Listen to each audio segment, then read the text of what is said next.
نحمده ونصلي على رسوله الكريم اما بعد فاعوذ بالله من الشيطان الرجيم بسم الله الرحمن الرحيم رب اشرح لي صدري ويسر لي امري واحلل عقدة من لساني يفقهوا قولي۔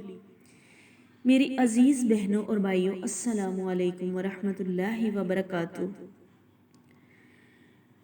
قمری سال کا پہلا مہینہ محرم الحرام کا بابرکت مقدس مہینہ ہے۔ اس ماہ مقدس میں سنہ ہجری تبدیل ہوتا ہے۔ لفظ محرم حرم سے ماخوذ ہے، جس کے معنی عزت و احترام کے ہیں۔ محرم کو محرم اس لیے بھی کہا جاتا ہے کہ اہل عرب اس مہینے میں اپنی تلواریں میان میں ڈال لیتے تھے اور قتل و غارت سے رک جاتے تھے، یہاں تک کہ لوگ اپنے دشمنوں سے بھی بے خوف ہو جاتے تھے اور باپ یا بھائی کے قتل سے ملتے تو اس سے کچھ نہ پوچھتے، نہ کسی سے لڑائی جھگڑا کرتے۔ یعنی زمانہ جاہلیت میں بھی لوگ اس مہینے میں کسی انسان کے قتل اور جنگوں و جدال کو حرام سمجھتے تھے۔ اللہ کے محبوب کی آمد کے بعد اسلام میں اس ماہ مبارک کی حرمت و عظمت اور بھی زیادہ ہو گئی۔ قرآن مجید میں ارشاد ربانی ہے کہ بے شک اللہ کی کتاب میں اللہ کے نزدیک گنتی کے مطابق اس وقت 12 مہینے ہیں۔ جب سے اس نے آسمان و زمین بنائے ہیں، ان مہینوں میں سے 4 حرمت والے ہیں۔ یہ سیدھا دین ہے، تو ان مہینوں میں اپنی جانوں پر ظلم مت کرو۔ القرآن اور حرمت و اکرام 4 مہینے ہیں، جن میں محرم، رجب المرجب، ذی القعدہ اور ذی الحجہ شامل ہیں۔ سیدنا حضرت علی رضی اللہ عنہ سے کسی نے پوچھا، ہمیں رمضان المبارک کے بعد کس مہینے میں روزے رکھنے چاہیے؟ تو فرمایا، میں نے صرف ایک آدمی کو حضور اکرم صلی اللہ علیہ وسلم سے یہ سوال کرتے سنا تھا۔ اس وقت آپ کی خدمت اقدس میں حاضر تھا۔ نبی کریم صلی اللہ علیہ وآلہ وسلم نے ارشاد فرمایا، اگر تو رمضان کے بعد روزہ رکھنا چاہے تو محرم کا روزہ رکھ، کیونکہ یہ اللہ کا مہینہ ہے۔ اس میں ایک ایسا دن ہے جس میں اللہ نے کچھ لوگوں کی توبہ قبول فرمائی اور کچھ لوگوں کی توبہ قبول فرمائے گا۔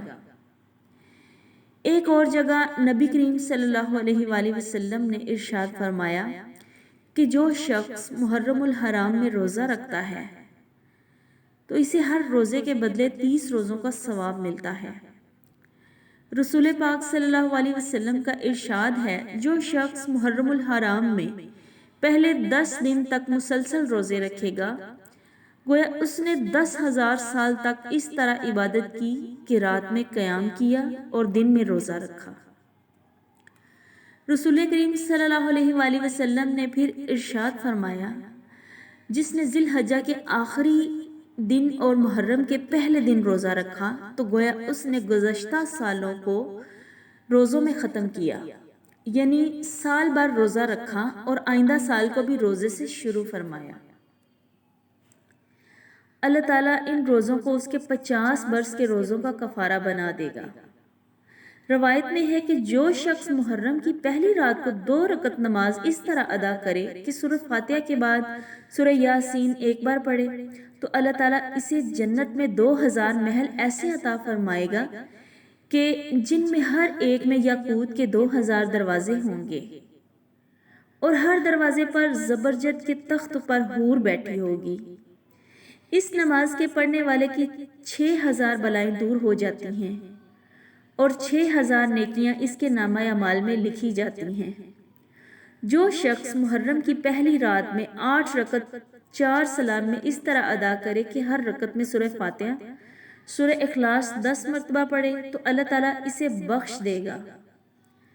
جو شخص محرم کی پہلی تاریخ کے دن میں 12 رکعت اس طرح پڑھے کہ ہر رکعت میں سورہ فاتحہ کے بعد سورہ اخلاص 7 مرتبہ پڑھے تو اسے 10,000 برس کی عبادت کا ثواب ملے گا، اور ہر سورۃ اخلاص کے بدلے اس کے لیے جنت میں ایک محل بنایا جائے گا۔ اس محل میں بہت سے محل ہوں گے اور ہر وہ محل کے درمیان 10 برس کی مسافت ہوگی۔ اس ماہ مقدس کا 10واں دن جسے عاشورہ کا یوم بھی کہتے ہیں، عاشورہ سر یعنی زبان کا لفظ ہے جس کے معنی جامع برکات کے ہیں، اور یہ یوم عاشورہ ہر سال مسلمانوں کے لیے جامع برکات بن کر آتا ہے۔ اس لیے اہل عرب نے اس دن کا عاشورہ کے نام سے موسوم کیا۔ علماء کا کہنا ہے کہ اللہ نے اس دن کو عرش، کرسی، لوح قلم، جنت، حضرت آدم، اماں حوا، زمین و آسمان اور ارواح کو پیدا کیا۔ اسی دن حضرت ابراہیم علیہ السلام کی ولادت ہوئی۔ اسی دن ان کو آگ میں پھینکا گیا اور اسی دن آگ گلزار بنی۔ اسی دن اللہ نے نبی بنی اسرائیل کو فرعون کے ظلم سے نجات دلائی۔ یہی وہ دن ہے جس میں حضرت نوح کی کشتی جودی پہاڑ پر رکی۔ اسی دن حضرت سلیمان علیہ السلام کو اللہ تعالیٰ نے ملک عظیم عطا فرمایا۔ اسی دن حضرت یونس مچھلی کے پیٹ سے باہر آئے اور ان کی توبہ قبول ہوئی۔ اسی دن حضرت یعقوب کی بینائی لوٹائی گئی۔ اسی دن حضرت یوسف گہرے کنویں سے نکالے گئے۔ اسی دن حضرت ایوب کو بیماری سے شفا ملی۔ اس زمین پر آسمان سے پہلی بارش اسی عاشورہ کے دن ہوئی، اور اسی دن نواسہ رسول جگر گوشہ بطول سیدنا حضرت امام حسین اور ان کے گھرانے کی کربلا کے تپتے ہوئے صحرا میں شہادت ہوئی۔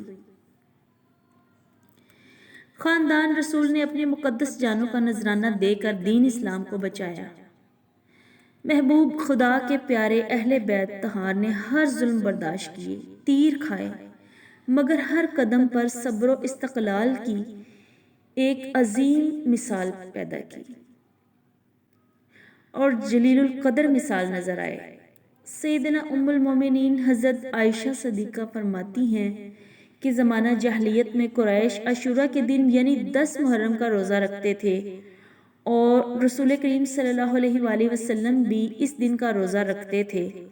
جب آپ نے مدینہ منورہ ہجرت فرمائی تو خود بھی اس دن کا روزہ رکھا اور لوگوں کو بھی حکم دیا۔ جب ماہ رمضان کے روزے فرض ہوئے تو آپ صلی اللہ علیہ وآلہ وسلم نے فرمایا کہ جو چاہے عاشورہ کا روزہ رکھے اور جو چاہے نہ رکھے۔ اس دن کے روزے کی بڑی فضیلت ہے۔ رسول کریم صلی اللہ علیہ وآلہ وسلم نے ارشاد فرمایا، اگر مومن زمین بھر سونا خرچ کرے تو بھی عاشورہ کی فضیلت کو نہیں پا سکتا۔ اس دن مومنوں کے لیے جنت کے 8 دروازے کھول دیے جاتے ہیں تاکہ وہ جس دروازے سے چاہیں جنت میں داخل ہوں۔ اللہ تعالیٰ ہمیں ان مقدس ایام کا ادب کرنے کی توفیق عطا فرمائے اور محرم الحرام اور قربانی اہل بیت کے صدقے سب کی مشکلات آسان فرمائے اور ہمارے ملک پاکستان کو دہشت گردی اور فرقہ واریت سے محفوظ فرمائے۔ آمین یا رب العالمین۔ جزاک اللہ۔